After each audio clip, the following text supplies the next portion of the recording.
secara global ya, tidak hanya di Indonesia, secara global ketika kita datang membawa bantuan, kita kadang-kadang itu kan terjadi relasi kuasa.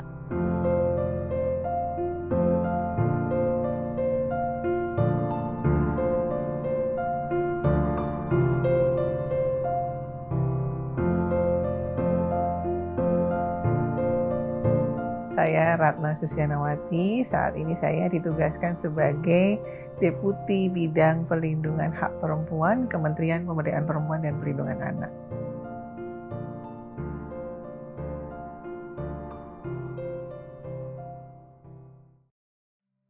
Kalau kita berbicara Undang-Undang TPKS, saya sedikit meng-highlight ya, apa urgensinya Undang-Undang TPKS dengan kekerasan berbasis gender di wilayah kebencanaan gitu ya. Bencana itu tidak hanya bencana alam, tetapi juga ada bencana non alam, misalnya seperti pandemi COVID-19 yang kemarin kita rasakan bersama-sama.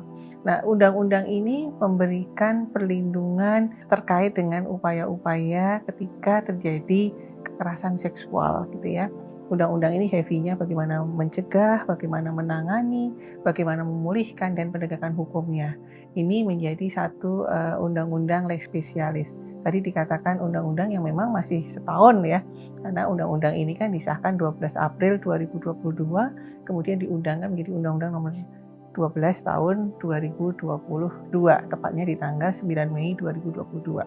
Nah, apa urgensinya kalau kita melihat di situasi bencana? Undang-undang ini juga sebetulnya di dalamnya juga mengatur dalam konteks bagaimana sebetulnya kewilayahan yang terjadi gitu ya. Bencana ini bisa terjadi di daerah konflik, dalam situasi tempat-tempat tertentu, lembaga pendidikan, atau di mana tempat-tempat yang potensial untuk timbulnya tindak kekerasan seksual di ruang-ruang publik, dimanapun yang itu memungkinkan terjadinya tindak pidana kekerasan seksual. Kadang-kadang kita juga tidak terfikir ya, dalam situasi bencana itu kan terbayang situasinya seperti apa kalau kita bicara bencana.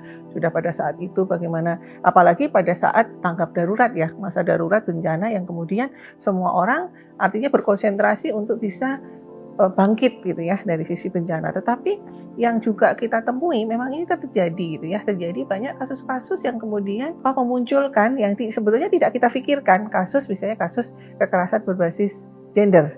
Misalnya terjadi terjadi ya di beberapa wilayah bencana, kasus kekerasan atau kasus pelecehan seksual misalnya. Ini benar-benar terjadi gitu. Nah, ini yang tentunya harus kita sikapi karena undang-undang itu kan berlaku untuk bisa bagaimana memberikan jaminan perlindungan. Jadi tidak melihat lokusnya di mana. Kalau itu unsur-unsur terkait dengan pidana terpenuhi, kalau itu juga apa yang ada di dalam undang-undang TPKS ada ya terpenuhi untuk dilakukan, tentunya ada proses-proses yang harus dilakukan. Jadi sebelum bicara apakah nanti penegakan hukumannya berlapis, itu semua harus dibuktikan. Tidak bisa ya dalam proses persidangan yang kemudian dilihat apa sih yang bisa kemudian menjadi alasan bahwa ini nanti pasal-pasal disangkakan apa gitu ya. Kalau terkait dengan unsur-unsur TPKS terpenuhi, pasti nantinya berlaku Undang-Undang nomor 12 tahun 2022. Kalau terjadi ada kasus-kasus yang lain yang itu berkorelasi, misalnya undang-undang yang terkait lainnya, itu yang disebut sebagai dikenakan pasal berlapis. Jadi lebih dari satu gitu.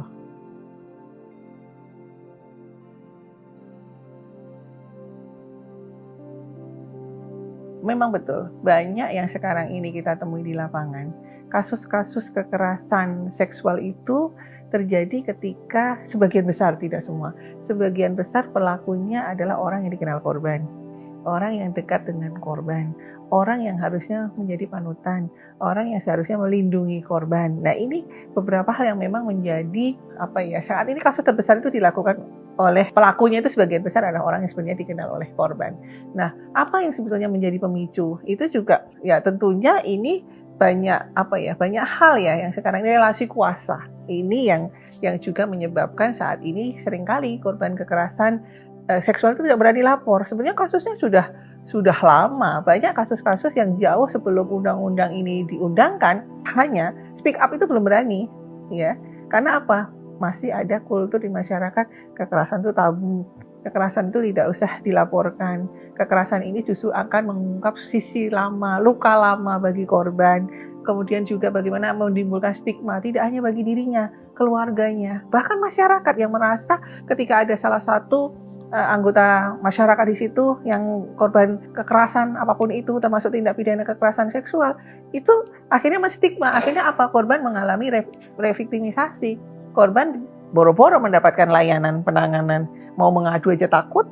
Nah, ini yang juga tentunya ruang aksesibilitas menjadi penting, speak up itu menjadi penting. Kalau ditanya penyebabnya, banyak ketika pelaku yang kemudian menggunakan media sosial, membaca kemudian adiktif misalnya karena situs-situs pornografi, melihat konten-konten yang kemudian berdampak pada keinginannya untuk mencoba gitu-gitu kan banyak ya sekarang ini. Banyak yang juga kemudian menjadi faktor untuk melakukan ya tindakan-tindakan yang tidak harus dilakukan.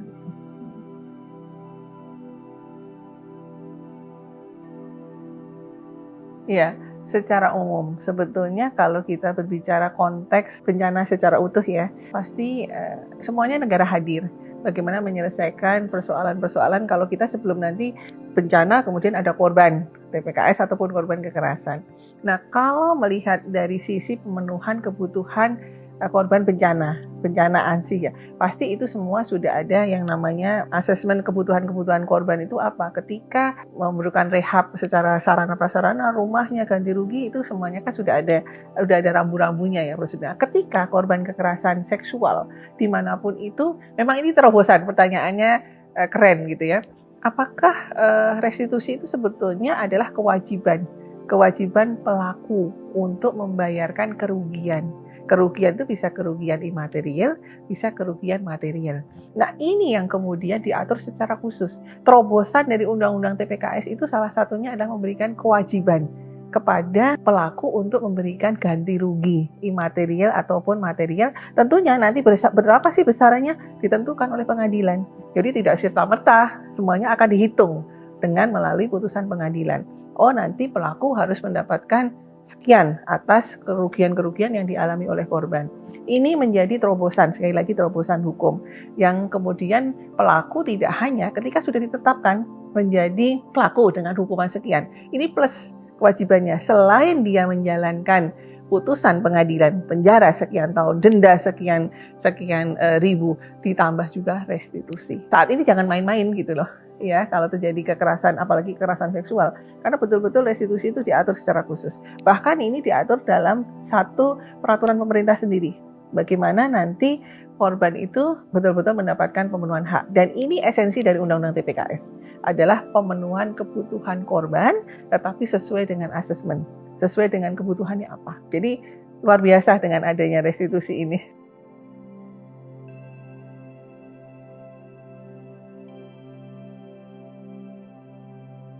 Kalau bicara tentang alat bukti, Undang-Undang TPKS ini juga terobosan lagi. Karena di dalam Undang-Undang TPKS itu satu keterangan atau keterangan korban atau saksi plus satu alat bukti lainnya itu sudah bisa proses itu di pengadilan gitu ya. Nah, sebetulnya ketika bicara kebutuhan alat bukti, ini kan ketika korban kekerasan seksual, apalagi anak ya. Kalau anak itu kan juga dampaknya luar biasa. Nah, apa sih sebetulnya yang ketika pemenuhan ini, mereka punya pendamping ya, ada pendamping kan. Sebetulnya ketika kebutuhan alat bukti inilah yang sebetulnya menjadi satu bagian yang penting ya dalam proses untuk menentukan dalam proses-proses peradilan selanjutnya, berkas-berkas proses pengadilan itu kan harus dipenuhi ya. Tapi kalau untuk anak itu kan usia 18 tahun ke bawah ya. Artinya ada kekuatan orang tua, wali, pendamping untuk bisa memastikan bahwa mereka pun juga mendapatkan perlindungan yang lebih. Iya, karena di Undang-Undang TPKS ini ketika korbannya siapapun kan tidak mengenal namanya damai ya, tidak mengenal restoratif justice. Ini yang perlu juga di-highlight. Undang-undang ini tidak ada ampun. Ketika semua unsur-unsurnya terpenuhi, semua harus diproses. Memang sekarang ini banyak kasus kekerasan, terutama tindak pidana kekerasan tidak sampai kepada proses penegakan hukum yang semestinya karena kan masih ya itu ada upaya untuk damai, upaya untuk melakukan hal-hal lain yang untuk memutus supaya ini juga tidak sampai pada proses penegakan hukum yang sejatinya gitu.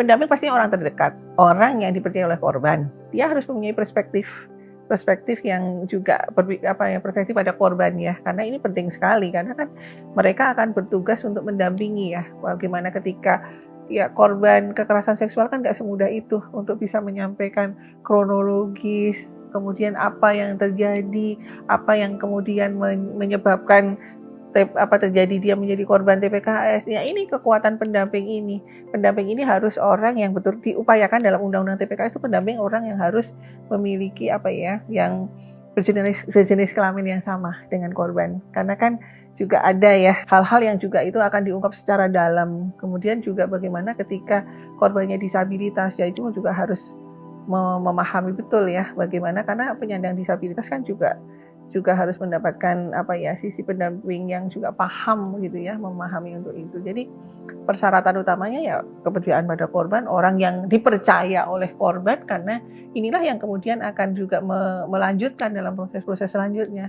Ketika korban sulit ditemui karena kan traumanya luar biasa ya, korban kekerasan seksual itu nggak semudah itu untuk bisa mengingat saja sudah gemetaran gitu ya. Nah, ini kekuatan pendamping untuk bisa menceritakan kronologis. Misalnya ditanyakan bagaimana sih kronologisnya, pendamping ini yang kemudian akan membantu. Jadi betul-betul dia harus memiliki perspektif korban, itu penting sekali.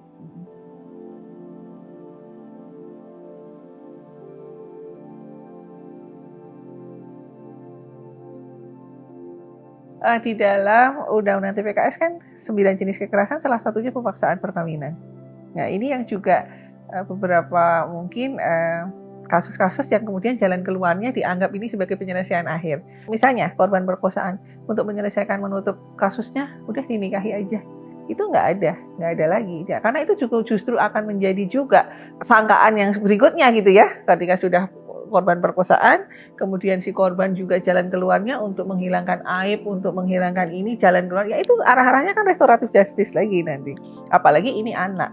Ya betul, dalam kondisi karena lingkup kita diskusi kita dalam situasi bencana, jangankan untuk berpikir bagaimana masa trauma untuk bencana saja juga menambahkan trauma yang luar biasa, kemudian dia mendapatkan kekerasan dan sebagainya, itu kan luar biasa. Bagaimana penderitaan yang dialami secara psikis gitu ya, yang dialami oleh korban ini. Jadi ya itu termasuk juga jenis kekerasan seksual karena pemaksaan perkawinan. Banyak juga kasus-kasus yang kemudian timbul dalam perspektif yang lain ya, ketika dianggap bahwa dengan menikahkan pelaku dengan korban itu selesai. Padahal ini nggak bisa lagi. Dan satu lagi, ada kecenderungan bahwa ketika korban anak terutama mengalami kekerasan seksual, ada kecenderungan dia menjadi pelaku.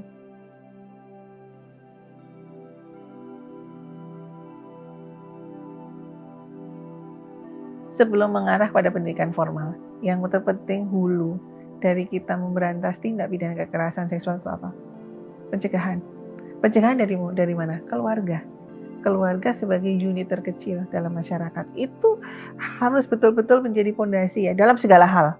Dalam segala hal itu keluarga, hubungan, interaksi, komunikasi antar anggota keluarga itu menjadi penting. Kenapa sekarang ini kalau bicaranya sebenarnya anak ya, ketika era yang sekarang ini serba era-era yang kemungkinan ada fase juga dalam satu hari itu orang tua tidak ketemu. Orang tua karena kesibukan begitu ya. Dan sekarang ini gadget itu seolah-olah sudah menjadi alat komunikasi gitu ya. Yang penting tahu mah saya posisi di sini. Padahal mungkin dalam satu rumah saja mungkin me time-nya jarang gitu ya. Yang utama adalah satu, bagaimana menguatkan keluarga, kedua adalah karakter. Pendidikan karakter itu menjadi penting. Ya kan, untuk bisa juga anak ini boleh, ini nggak boleh, itu kan harus ada argumentasinya. Kemudian literasi. Literasi itu penting. Literasi, edukasi, early warning system untuk supaya tidak terjadi kekerasan. Ini juga penting. Sekarang ini bagaimana kalau tadi dikatakan saya nggak boleh mengenal lawan jenis saya. Dulu, zaman dulu mungkin. Sebetulnya maksudnya bagus kan, mengenal dulu supaya tidak juga terjadi hal-hal yang tidak diinginkan. Tadi karena ujung-ujungnya kemudian menjadi perkawinan anak gitu ya. Beda ya perkawinan anak dengan pernikahan dini itu beda ya. Kalau itu anak gitu. Nah, kemudian yang harus dilakukan juga yang dulu nyaris pendidikan itu pasti pendidikan formal. Ada kurikulum ya yang untuk terkait dengan bagaimana memastikan pendidikan. Misalnya dulu ada pendidikan Kespro. Pendidikan untuk kesehatan reproduksi itu penting. Mana sih kekuatan ketika misalnya fase melahirkan, fase untuk siap menghadapi ketika dia juga harus membina keluarga dan sebagainya. Kesehatan Kespro itu penting. supaya juga kita paham. Karena ketika kekuatan anak-anak memang iya kalau dari sisi misalnya secara saat ini ya anak-anak sudah kalau secara siap secara biologis ya pasti kalau terjadi kontak terjadi misalnya kehamilan yang tidak dikehendaki gitu ya. Iya, tetapi yang sekarang ini penting pendidikan, justru pendidikan adalah bagaimana ini menjadi kurikulum gitu ya. Ada pendidikan KESPRO, kemudian ada pendidikan meningkatkan karakter, bisa meningkatkan pendidikan keagamaan gitu-gitu ya. Karena biasanya sentuhan-sentuhan itu yang bisa memberikan kekuatan secara spiritual itu juga menjadi penting. Jadi itu yang penting. Jadi sekali lagi peran keluarga, peran masyarakat tuh ini akan menjadi kolaborasi kerja semua, tidak hanya bisa dikerjakan oleh salah satu pihak. Kerja ini butuh sinergi, kerja ini butuh kolaborasi. Kalau perlu juga kerjasama multi pihak.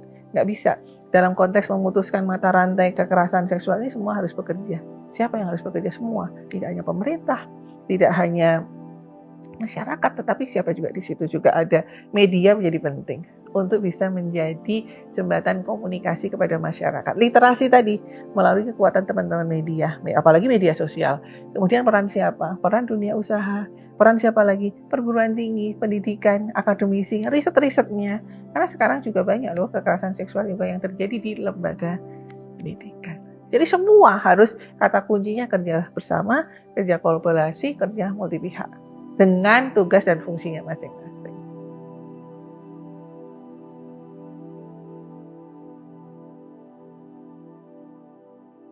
Semakin banyak masyarakat yang paham tentang Undang-Undang TPKS ini akan meminimalisir. Artinya sosialisasi, diseminasi, apa sih ketika Undang-Undang TPKS diterapkan sekarang nggak main-main loh. Semua kalau terjadi unsur-unsur TPKS terpenuhi sekian tahun, denda sekian, restitusi gitu-gitu kan.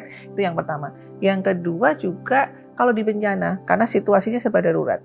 Yang harus diperhatikan juga bagaimana menyiapkan sarana prasarana yang tidak memunculkan atau tidak memberikan kesempatan bagi orang-orang yang tidak bertanggung jawab, oknum-oknum yang tidak bertanggung jawab melakukan hal-hal kekerasan seksual. Karena biasanya kan waktunya lama ya. Bagaimana? Contohnya, menyiapkan tenda yang ramah perempuan dan peduli anak. Itu penting. Ini yang selalu kita dorong. Bagaimana sih tenda-tenda yang dengan penerangan yang cukup. Kemudian menyiapkan ruang, kadang-kadang kamar mandi yang karena kita paham karena situasi darurat seringkali kamar mandinya kemudian digabung atau kamar mandinya jauh yang kemudian dengan akses penerangan yang minimal gitu-gitu. Paham karena itu situasi bencana kan semuanya serba darurat. Tapi bagaimana mulai memikirkan sarana prasarana yang juga bisa meminimalisir terjadinya hal-hal yang tidak diinginkan ya. Tadi tendanya dilihat, kemudian bagaimana masing-masing juga punya awareness gitu ya, bisa juga memiliki kepedulian satu sama lain. Kemudian juga biasanya juga kita mengingatkan apa sih sebetulnya yang harus kita lakukan gitu ya, mengingatkan. Kemudian juga ruang pengaduan itu harus ada, aksesibilitas, karena seringkali korban TPKS itu tidak tahu saya harus mengadu kemana. Nah sekarang ini bentuk negara hadir itu ada yang namanya aksesibilitas, ruang aksesibilitas. Kami di Kementerian Pemberdayaan Perempuan dan Perlindungan Anak itu ada call center Sahabat Perempuan dan Anak 129, Sapa 129. Itu juga menjadi ruang, sekarang ini tidak perlu takut gitu ya. Kalau dulu masih korban itu takut untuk lapor. Aduh nanti saya diintimidasi, nanti bagaimana keluarga saya. Justru kalau melapor yang cukup takut gitu ya. Bagaimana nanti keamanan keluarga saya, jaminan keselamatan keluarga saya sendiri seperti apa, karena apalagi kalau ada relasi kuasa itu juga akan berdampak yang luar biasa. Jadi ruang aksesibilitas terbuka, kemudian juga bagaimana masing-masing kementerian lembaga semua pihak juga memiliki awareness, memiliki kesadaran yang sama, karena hakikatnya sebetulnya kalau kita sebelum bicara tentang penegakan hukum yang harus kita kuatkan adalah di hulunya. Pencegahan itu penting sekali. Pencegahannya seperti apa? Ya melakukan early warning system, melakukan literasi, edukasi yang ini akan kita tahu. Ini yang terus kami lakukan di Kementerian Pemberdayaan Perempuan dan Perlindungan Anak. Undang-undang ini tidak semua orang dengan cepat memahami, makanya penting juga diskusi-diskusi seperti ini. Bagaimana dengan tidak langsung merujuk pasal, tetapi esensi ini ada nggak ya? Esensi ini ada nggak ya di dalam pengaturan dalam undang-undang? Karena sifatnya yang lebih spesialis, undang-undang ini komprehensif, mengatur dari mulai pencegahan, penanganan, pelindungan, pemulihan, dan juga penegakan hukum. Mudah-mudahan undang-undang ini akan efektif dan ini akan menjadi kekuatan kita di dalam perjuangan kita untuk bisa menurunkan kekerasan, khususnya kekerasan seksual.